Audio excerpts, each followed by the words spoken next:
الصلاۃ والسلام علی من لا نبی بعد وبعد اعوذ باللہ السمیع العلیم من الشیطان الرجیم بسم اللہ الرحمن الرحیم 59 نمبر آیا سورہ فرقان۔ الذی خلق السماوات والارض وما بینہما فی 6 ایام ثم استوی علی العرش الرحمن فاسأل بہ خبیرا وإذا قیل لهم اسجدوا للرحمن قالوا وما الرحمن انسجد لما تأمرنا وزادهم نفورا۔ صدقت یا رب العالمین۔ الذی وہ ذات، خلق جس نے پیدا کیا، السماوات آسمانوں کو، والارض اور زمین کو، وما بینہما اور جو کچھ ان دونوں کے درمیان ہے، فی 6 ایام 6 دنوں میں، ثم استوی پھر وہ مستوی ہوا، متمکن ہوا، علی العرش اپنے عرش پر، الرحمن وہ رحمان ہے، فاسأل پس سوال کیجئے بھی اس کے بارے میں، خبیرہ کسی خبر رکھنے والے سے۔ وَإِذَا اور جب قیلا کہا جاتا ہے، لہم ان کو، اسجدو سجدہ کرو، للرحمن رحمان کے لیے، قالو وہ کہتے ہیں، وَمَا الرحمن کیا ہے رحمان، انسجدو کہ ہم سجدہ کریں، لما تأمرنا جس کے لیے آپ ہمیں حکم دیتے ہیں، وزادہم اور وہ بڑھ جاتے ہیں، نفورا بھاگنے میں، بدکنے میں۔ کل ہم نے پڑھا تھا اللہ تعالیٰ فرماتے ہیں، اے پیارے محمد صلی اللہ علیہ وسلم آپ ان سے کہہ دیجئے میں تم سے کسی قسم کا کوئی معاوضہ نہیں مانگتا مگر جو اپنے رب کی طرف آنا چاہے، راستہ اختیار کرنا چاہے، اور آپ بھروسہ کیجئے اس زندہ پر جسے موت نہیں ہے، اور اس کی تسبیح اور حمد بیان کیجئے، اور وہ اکیلا ہی کافی ہے اپنے بندوں کے گناہوں کی خبر رکھنے کے حوالہ سے۔ پھر فرمایا الذی خلق السماوات والارض، وہ ذات ہے، یعنی جس پر بھروسہ کرنا ہے، وہ حی ہے، اسے موت نہیں ہے، اور تسبیح اور حمد اس کی، اور وہ اپنے بندوں کے گناہوں کی خبر رکھنے والا اکیلا کافی ہے۔ لیکن یہاں پر ہم سارے ہی ایک دوسرے کے گناہوں کی خبر رکھتے ہیں، ہماری کیفیتیں یہی ہوتی ہیں، ہم ایک دوسرے کے گناہوں کی خبر رکھتے ہیں، اچھائیوں کی رکھیں نہ رکھیں، بس ہمارا دھیان یہی ہوتا ہے کہ کون کیا کر رہا ہے اور اس کی زندگی کیا ہے، فلاں کی زندگی کیا ہے، فلاں کیا ہے۔ ہم لوگوں کے عیبوں پہ دھیان رکھتے ہیں،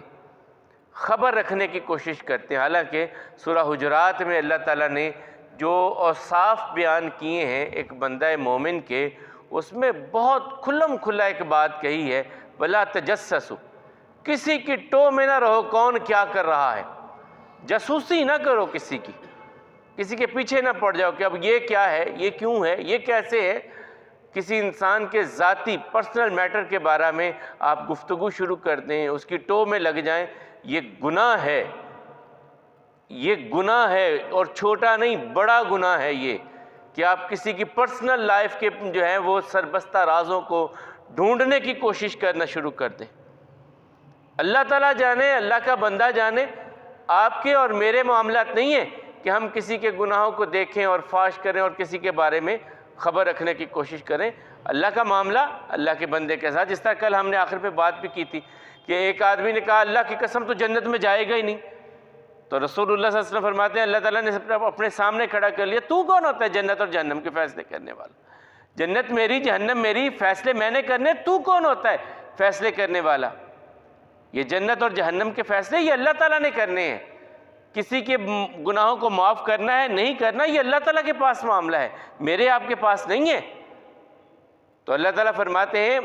وہ ذات ہے جس پر آپ نے توکل کرنا ہے، ایک تو وہ زندہ ہے، اسے کبھی موت نہیں ہے، اور وہ اپنے بندوں کے گناہوں سے باخبر بھی ہے، اور وہی ذات ہے جس نے آسمان و زمین کو اور ان کے درمیان جو کچھ ہے 6 دنوں میں بنایا، 6 دنوں میں ان سب کو اس نے بنایا۔ ثم استوی علی العرش پھر وہ اپنے عرش پر متمکن ہوا۔ یہ ایک بہت بڑی آیہ مبارکہ ہے،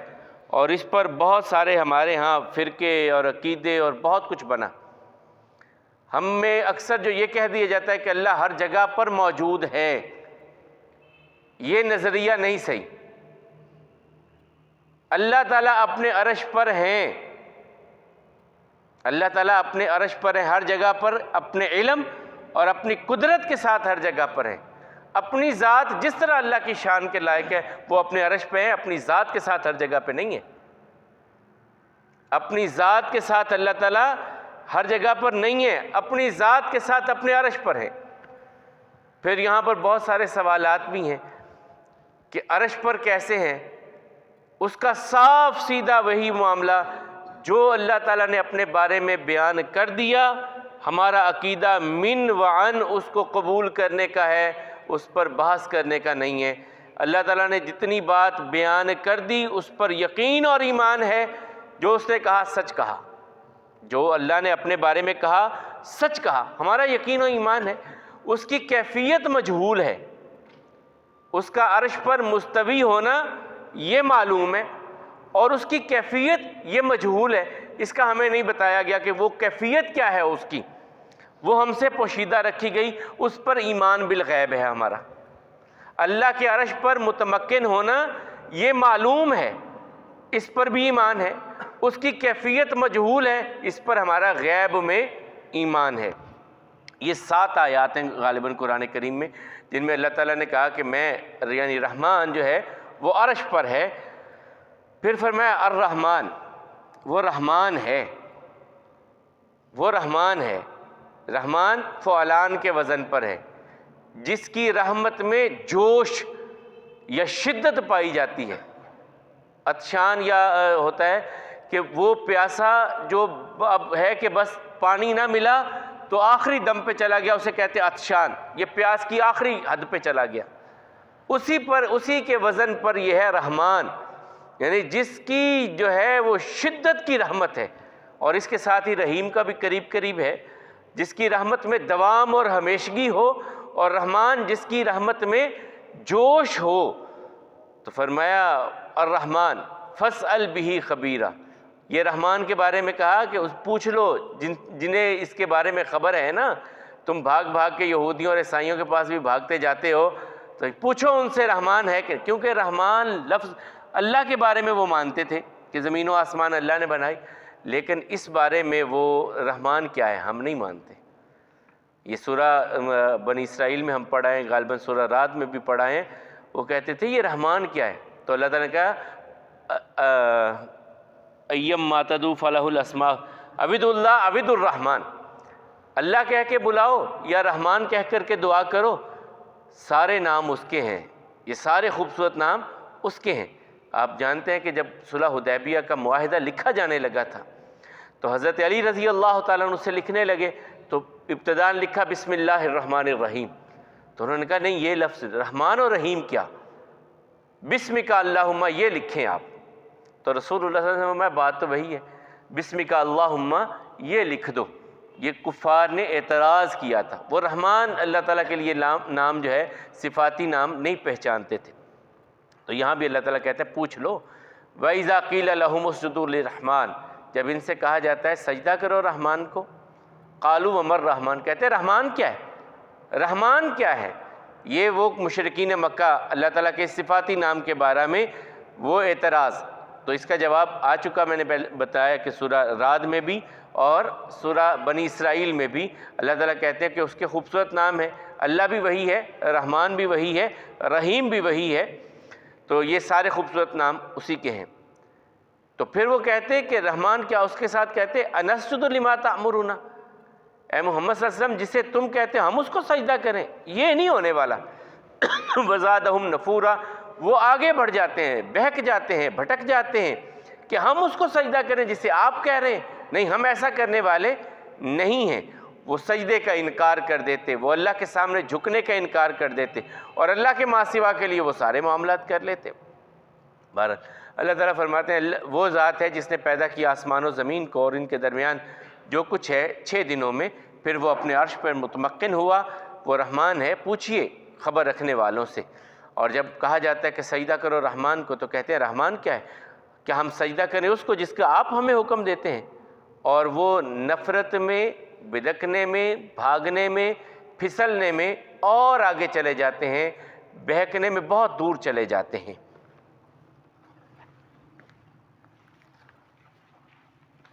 کل ہم نے جو میت کے حوالے سے بات تھی وہ اس پر نہیں ہے کہ جب کوئی فوت ہو جائے، ایک تو رسول اللہ صلی اللہ علیہ وسلم نے فرمایا کہ اس کی آنکھوں کو بند کرنا، اگر منہ وغیرہ کھلا ہے تو اس کو بند کرنا، اور کلمے کی تاکید بھی ہم پہلے کر رہے ہیں کہ کس طرح انداز میں اس کو کہنا ہے، کس طرح اس کو تاکید کرنی ہے کہ اس کا آخری کلام لا الہ الا اللہ ہو جائے، یہ سارا ہم پڑھائے۔ اب تھا کہ میت اور اس کا غسل اور تجہیز و تکفین، یہ سلسلہ یہ جو ہے غسل دینا بالکل ویسا ہی ہے جیسا خود اپنا فرض غسل کرنا ہوتا ہے، اور اس میں جو پانی ہے جس میں آپ نے غسل دینا ہے اس میں بیری کے پتے ملانا، یہ رسول اللہ صلی اللہ علیہ وسلم کا حکم ہے، سنت ہے کہ بیری کے پتے پانی میں ملا لیے جائیں، اور آخر پہ کافور جو ہے وہ اس کو ملانا، یہ خوشبو لگانا کافور، اور دوسری خوشبو لگانا یہ بھی مسنون ہے۔ 3 مرد کے لیے چادریں، ہمارے ہاں جو میں نے کل آپ کو بتایا تھا کہ وہ جو ایک اندر قمیض سی بناتے ہیں گلا کاٹ کر کے، یہ سنت میں تو نہیں ہے، ایک چل پڑا ہے ہمارے ہاں۔ بہرحال 3 کپڑوں میں غسل، 3 چادریں سادہ بھی ہوں تو بالکل اس کا جو ہے وہ مکمل ہوگا،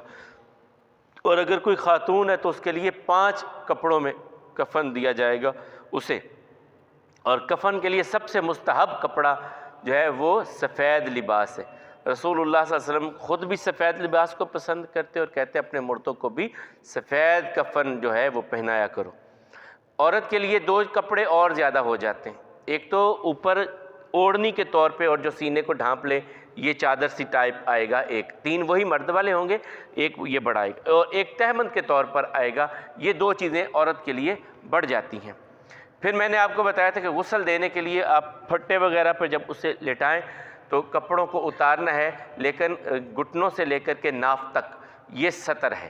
اس کو چھپانا ہے۔ اور جو ہمارے ہاں جو کل میں نے کہا تھا کہ وہ کفن کے کپڑے کا ہی ہوتا ہے سفید، اور وہ پانی لگتا ہے تو پھر سارے اعضاء ویسے ہی نظر آنے لگ جاتے ہیں، یہ پرہیز کرنا چاہیے۔ موٹا کپڑا لے لیں، رنگ دار کپڑا لے لیں، اور اگر ٹاول استعمال کر لیں یہ سب سے بہتر ہوگا، اور یہ نہیں ہے کہ وہ ٹاول وہاں استعمال ہو گیا تو بعد میں استعمال نہیں ہو سکتا، یہ بھی ہاں ہمارے ہاں ہو جاتا ہے کہ اب میت کو لگ گیا ہے تو اب یہ تو استعمال نہیں کر سکتے ہم، یہ بالکل ہمارے ہاں فضول باتیں وہم کی ہیں، ان کی کوئی حقیقت نہیں ہے۔ اور اس کو سب سے پہلے استنجا کروانا ہے، پیٹ کو ہلکا سا دبا لیں، اگر ہوا وغیرہ ہے وہ خارج ہو جائے گی، استنجا کروانا ہے میت کو، اور اسے مٹی کے ڈھیلے آپ استعمال کریں، یہ سب سے بہتر چیز ہوگی۔ 3 مرتبہ، اگر زیادہ محسوس کریں کہ نہیں ہے تو اس سے بھی زیادہ آپ کر سکتے ہیں۔ پھر اس کے بعد وضو والے اعضاء سے آغاز کرنا ہے، یعنی آپ نے پہلے یہ دائیں ہاتھ اس کا پہنچے تک یہاں تک دھونا ہے، اچھی طرح یہ خلال کر دینا ہے، خشک جگہ نہ رہے، پھر بایاں، پھر اسی طرح کلی نہیں ہو سکتی تو وہاں روئی سے آپ دانتوں پر اور ہونٹوں پر پانی سے جو ہے روئی کو بھگو کر کے آپ اس سے کر لیں۔ اسی طرح پھر ناک ہے، یہ اچھی طرح اندر تک صاف کرنا ہے ناک کو، اور اس کے بعد چہرے کو دھونا ہے، جس طرح وضو ہم کرتے ہیں اپنا وہی سیم ہے۔ پھر بازوؤں کو، پھر سر کا مسح اچھی طرح کر لیں، کانوں کا بھی کر لیں، اور اس کے ساتھ پھر جو ہے پاؤں کو دھو لیں یہ، اور اس کے بعد پھر سر سے پانی بہائیں، کوئی جگہ خشک نہ رہے، پھر دائیں طرف پھر بائیں طرف، یہ مکمل ہو گیا۔ صابن استعمال کرنا اس کے بعد کیجئے، آپ نے اس کے بعد نہیں استعمال کرنا، صاف ہے، یا کچھ ایسی کیفیتیں ہوتی ہیں کہ کوئی زخم ایسے ہیں پانی زیادہ نہیں استعمال کرنا تو وہ بھی ہو سکتا ہے، اور اگر کچھ ایسا ہے کہ زیادہ مرتبہ رسول اللہ صلی اللہ علیہ وسلم نے حضرت ام عطیہ رضی اللہ تعالیٰ عنہ، یہ خاتون تھیں اور خواتین کو غسل دیتی تھی مدینہ میں، انہیں رسول اللہ صلی اللہ علیہ وسلم نے کہا کہ 3 مرتبہ 5 مرتبہ جتنا تم مناسب سمجھو تو انہیں غسل دو، یہ نبی کریم صلی اللہ علیہ وسلم نے کہا، تو غسل جو ہے وہ مکمل ہو جاتا ہے اس کے ساتھ، یہ غسل مکمل، یہ کوئی لمبا چوڑا کوئی ایسا معاملہ نہیں ہے، استنجا کروانا ہے، اس کے بعد وضو ہے، وضو کے بعد سر سے لے کے پاؤں تک اس کو دھونا ہے، صابن استعمال کرنا ہے، بیری کے پتے استعمال یہ آپ پر، بیری کے پتے تو مسنون ہو جائیں گے، صابن مسنون استعمال کر لیں، دھونے کے لیے کوئی حرج نہیں ہے۔ 3 مرتبہ 5 مرتبہ 7 مرتبہ آپ غسل دے سکتے ہیں، اتنا کام ہے، اس کے علاوہ اور کچھ نہیں ہے۔ پھر آپ اس کے جسم کو خشک کرنا چاہیں کر لیں،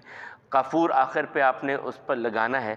اعضاء پر خاص طور پہ وضو والے اعضاء پہ لگائیں، جوڑوں پہ لگائیں، اور اس کے بعد اسے دوسرے کفن میں آپ نے منتقل کر دیں۔ جو کفن آپ نے رکھا ہے چارپائی پہ رکھ لیں، تو اس میں اس کو جو ہے وہ 3 چادریں، 2 بڑی نیچے آ جائیں گی سیدھی جو ہوتی ہیں، اس کے اوپر وہ کفنی سی جو ہوتی ہے۔ ہاں، یہاں پر ایک اور چیز جب ہمارے ہاں ہوتی ہے، کفن کے اوپر کلمہ لکھنا، یا یہ کسی جگہ پہ رسول اللہ صلی اللہ علیہ وسلم سے، صحابہ کرام سے،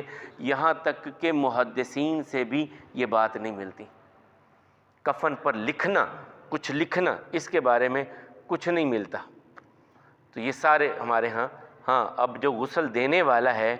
وہ غسل کرے گا، یہ مستحب عمل ہے۔ غسل دینے والا جس نے میت کو غسل دیا ہے وہ غسل خود کرے بعد میں، یہ بہتر ہے۔ اور اگر دیکھتا ہے کہ ایسا نہیں کر سکتا، سردی زیادہ ہے یا کوئی اور مسئلہ ہے، تو وہ وضو بھی کر لے تو کفایت کر جائے گا، لیکن اگر وہ غسل کرے یہ زیادہ بہتر ہوگا۔ اگر وہ غسل جو ہے کروانے والا غسال جو ہے وہ خود غسل کرے تو یہ زیادہ بہتر ہے، اور اگر وہ نہیں کر سکتا، کوئی ایسا معاملہ ہے، تو وہ وضو بھی کر لے تو کفایت کر جائے گا۔ باقی انشاءاللہ وہاں سے میت کو جو لے کر جانا ہے اس کے حوالے سے کل انشاءاللہ گفتگو کریں گے۔ اللہ کا الحاکمین ہم سب کی کمیوں کو تاہیوں سے درگزر فرمائے، سستیوں کو دور فرمائے، ایمان پہ موت ہم سب کو عطا فرمائے۔ اقول قولی ھذا والحمد للہ، استغفر اللہ لی ولکم ولسائر